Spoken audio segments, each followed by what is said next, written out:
If It's For My Daughter, I'd Even Defeat a Demon Lord is a fantasy slice-of-life light novel written by Chiroli. This is my optimistic and spoiler-free review of Volume 2, as translated by Jane Neville Clubb. Just a slight note, I was off for a little while doing some stuff in real life, but I should be back to the weekly schedule, I hope. So what has happened so far in this series? Well, we've continued with the two main characters of Dale and Latina featuring a few of their friends. The series starts by introducing Latina as a devil girl who is quickly introduced to Dale, who takes her in and shows her how the human side of the world works. The first volume really shows the struggles of a different race trying to fit into this hostile new world knowing nothing about it, and it also shows off Dale as this young man who slowly is turning into a father figure. As a whole, it is a very light and bubbly series, although the first volume did contain some darker tones. This second volume actually proves on quite a few things which I didn't like about the first volume. For the main one, we do move outside of the town of Cruz and we get to go on an adventure. Part of this, as well as we get to learn a lot more about the background and the state of affairs of the Devils, which in the start you didn't really get too much of. You get some bits and bobs, but nothing really concrete. We also get to learn a load about Dale, his family, and the town of where he's from, and most of the book is spent there. A few things from the first volume which I didn't like do carry over to the second volume.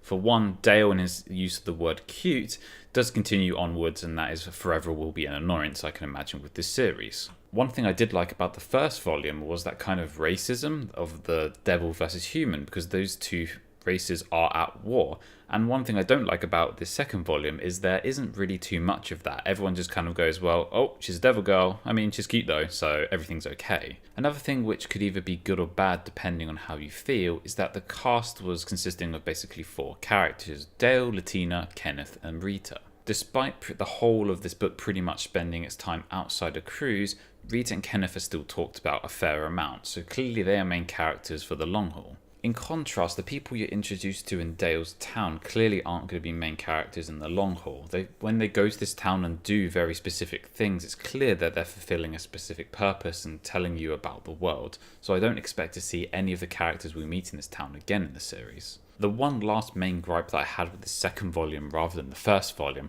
was that right at the start of the book, in the first paragraph, you get told there is a 1.5 year jump from the previous book. That is a long time to make a jump. Alongside the kind of racism which is now missing from this volume, which I talked about before, sometimes you just completely forget Latina now just isn't really a devil girl. She's just a cute young girl which Dale has taken in. Apart from the few people which Latina gets introduced to in Dale's town, her being a devil doesn't really matter at all.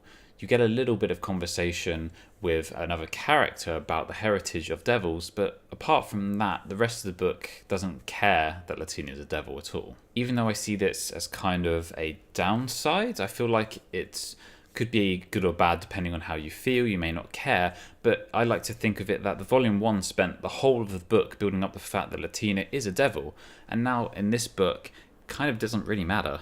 And the last minor complaint I have regarding Dale is in the first volume got introduced Dale as this very powerful adventurer who can kind of deal with any problem that's thrown at him, obviously apart from Latina, but when you go to town and find out who he actually is, and you've had some of that combat in the first volume, which did seem kind of interesting, you don't get any of that. Even though you find out who Dale is and what he does, the book still hasn't given you a lot of that. So despite complaining about quite a few things here, in reality these are all quite minor things. If you really did like the first book and you liked all that bubbly light stuff that you got with Latina, that's all going to continue. All of that is completely throughout the book. You also do get that longing sense that there's something bad that's going to happen. You had that in the first volume, and that will continue with the second volume. And the main thing which I love about the second volume is it shows that these pair are going to go on adventures. This one, they go on one adventure, and I feel like every single point onwards, they're going to go on more adventures. And that's everything that I look forward to in these books. Once again, thanks for listening. Until next time.